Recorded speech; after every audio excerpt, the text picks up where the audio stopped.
क्या आप जानते हैं कि भारत में एक ऐसा मंदिर है जहां भगवान स्वयं हर 12 से 19 वर्षों में अपना शरीर बदलते हैं?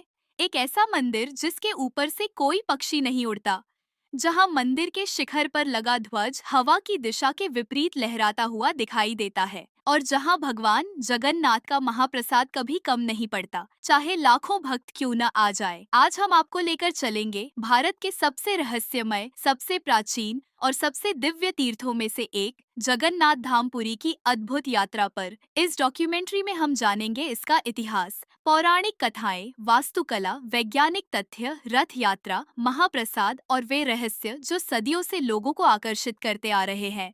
तो वीडियो को अंत तक जरूर देखें, क्योंकि अंत में हम बताएंगे वह रहस्य जिसके कारण जगन्नाथ धाम को चार धामों में सबसे विशेष माना जाता है। अगर आप ऐसे ही भारत के मंदिरों और सनातन संस्कृति की सच्ची और शोधपूर्ण कहानियां देखना चाहते हैं, तो चैनल को सब्सक्राइब करें और वीडियो को लाइक करें। ओडिशा के तट पर स्थित पुरी को प्राचीन काल में पुरुषोत्तम क्षेत्र, श्री क्षेत्र और नीलाचल के नाम से जाना जाता था। यह सनातन धर्म के चार प्रमुख धामों में से एक है। चार धाम: बद्रीनाथ उत्तर, द्वारका पश्चिम, रामेश्वरम दक्षिण, जगन्नाथपुरी पूर्व। हिंदू मान्यता के अनुसार जीवन में एक बार चार धाम की यात्रा करने से मोक्ष प्राप्त होता है। पुरी केवल एक मंदिर नहीं है, यह आस्था, संस्कृति, कला, संगीत, दर्शन और भक्ति का जीवन केंद्र है। जगन्नाथ शब्द का अर्थ है जगत के नाथ, यानी संपूर्ण विश्व के स्वामी। भगवान जगन्नाथ को भगवान विष्णु और श्री कृष्ण का स्वरूप माना जाता है। मंदिर में तीन प्रमुख विग्रह स्थापित हैं: भगवान जगन्नाथ, बलभद्र, देवी सुभद्रा। इन मूर्तियों की सबसे अनोखी बात यह है कि इनके हाथ और पैर पूर्ण रूप से निर्मित नहीं हैं। इसका संबंध एक प्राचीन कथा से है। कथा के अनुसार राजा इंद्रद्युम्न ने भगवान विष्णु की दिव्य प्रतिमा बनवाने का संकल्प लिया। भगवान विश्वकर्मा स्वयं मूर्तिकार बनकर आए और एक शर्त रखी कि निर्माण के दौरान कोई दरवाजा नहीं खोलेगा, लेकिन अधीर होकर राजा ने बीच में दरवाजा खोल दिया। तब तक मूर्तियां अधूरी थीं और वही अधूरा स्वरूप आज जगन्नाथ, बलभद्र और सुभद्रा के रूप में पूजे जाते हैं। दोस्तों, अगर आप पहली बार हमारे चैनल पर आए हैं और भारत के मंदिरों का इतिहास जानना पसंद करते हैं, तो अभी सब्सक्राइब जरूर करें। आपका एक सब्सक्राइब हमें ऐसी और शोधपूर्ण डॉक्यूमेंट्री बनाने की प्रेरणा देता है। वर्तमान जगन्नाथ मंदिर का निर्माण 12वीं शताब्दी में पूर्वी गंग वंश के राजा अनंत वर्मन छोड़गंग देव ने प्रारंभ कराया था। बाद में राजा अनंग भीम देव ने इसे पूर्ण कराया। मंदिर की ऊंचाई लगभग 214 फीट है। यह कलिंग वास्तुकला का उत्कृष्ट उदाहरण माना जाता है। मंदिर परिसर लगभग 4 लाख वर्ग फुट क्षेत्र में फैला हुआ है। सदियों में इस मंदिर पर अनेक आक्रमण हुए। इतिहासकारों के अनुसार 18 से अधिक बार आक्रमण हुए, लेकिन हर बार भगवान जगन्नाथ की मूर्तियों को सुरक्षित स्थानों पर ले जाया गया। आज भी यह मंदिर भारत की सांस्कृतिक पहचान का एक महत्वपूर्ण प्रतीक है। मंदिर चार मुख्य भागों में विभाजित है: विमाना जगमोहन, नाटा मंडप, भोग मंडप। शिखर पर स्थित नीलचक्र विशेष महत्व रखता है। यह अष्टधातु से निर्मित है।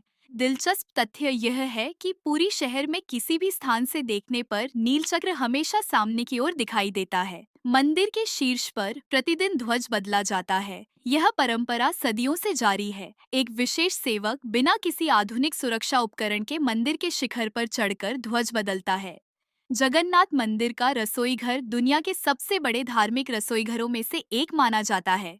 जगन्नाथ मंदिर का रसोई घर दुनिया के सबसे बड़े धार्मिक रसोई घरों में से एक माना जाता है। यहाँ प्रतिदिन हजारों लोगों के लिए भोजन तैयार किया जाता है। विशेष बात यह है कि भोजन मिट्टी के बर्तनों में पकाया जाता है। बर्तन एक के ऊपर एक रखे जाते हैं। आश्चर्यजनक रूप से सबसे ऊपर रखा बर्तन पहले पकता है। महाप्रसाद को अन्न ब्रह्म कहा जाता है। भक्त इसे भगवान का प्रत्यक्ष आशीर्वाद मानते हैं। अगर अब तक की जानकारी आपको रोचक लग रही है, तो वीडियो को लाइक करें और कमेंट में लिखें जय जगन्नाथ। देखते हैं हमारे दर्शकों में कितने भक्त जगन्नाथ महाप्रभु के नाम का जय घोष करते हैं। पुरी की रथ यात्रा विश्व प्रसिद्ध है। हर वर्ष आषाढ़ मास में लाखों श्रद्धालु इसमें भाग लेते हैं। तीन विशाल रथ तैयार किए जाते हैं: नंदी घोष जगन्नाथ, ताल ध्वज बलभद्र, दर्प दलन सुभद्रा। रथ यात्रा के दौरान भगवान मुख्य मंदिर से गुंडिचा मंदिर तक जाते हैं। इस उत्सव में राजा से लेकर सामान्य व्यक्ति तक सभी समान रूप से भाग लेते हैं। इसे विश्व के सबसे बड़े धार्मिक आयोजनों में गिना जाता है। जगन्नाथ मंदिर की सबसे अनोखी परंपरा है नवकलेवर। जब विशेष खगोलीय योग बनता है, तब भगवान की लकड़ी की मूर्तियां बदली जाती है। नई मूर्तियों के लिए विशेष नियम वृक्ष खोजे जाते हैं। इन वृक्षों की पहचान के लिए अनेक धार्मिक नियम हैं। पुरानी मूर्तियों से ब्रह्म पदार्थ को अत्यंत गोपनीय तरीके से नई मूर्तियों में स्थापित किया जाता है। इस प्रक्रिया को देखने की अनुमति किसी को नहीं होती। यह परंपरा दुनिया में अद्वितीय मानी जाती है। कुछ लोकप्रिय दावे इंटरनेट पर प्रचलित है, लेकिन उनके बारे में सावधानी आवश्यक है। सत्य यह है कि मंदिर का इतिहास हजारों भक्तों की आस्था से जुड़ा है। नील चक्र और ध्वज धार्मिक महत्व रखते हैं। रथ यात्रा विश्व प्रसिद्ध है। महाप्रसाद की व्यवस्था अद्भुत है, लेकिन कई वायल दावों के लिए वैज्ञानिक प्रमाण उपलब्ध नहीं है। इसीलिए हमें आस्था और तथ्य दोनों का सम्मान करना चाहिए। जगन्नाथ धाम केवल एक मंदिर नहीं है, यह भारत की आध्यात्मिक चेतना का प्रतीक है। यहाँ इतिहास है, यहाँ संस्कृति है, यहाँ भक्ति है और यहाँ वह दिव्यता है जो सदियों से करोड़ों लोगों को अपनी ओर आकर्षित करती रही है। यदि आपको यह डॉक्यूमेंट्री पसंद आई हो तो वीडियो को लाइक करें, चैनल मंदिर महिमा को सब्सक्राइब करें और बेल आइकॉन दबाना न भूलें। कमेंट में लिखिए जय जगन्नाथ और बताइए अगली डॉक्यूमेंट्री आप किस मंदिर पर देखना चाहते हैं। जय जगन्नाथ।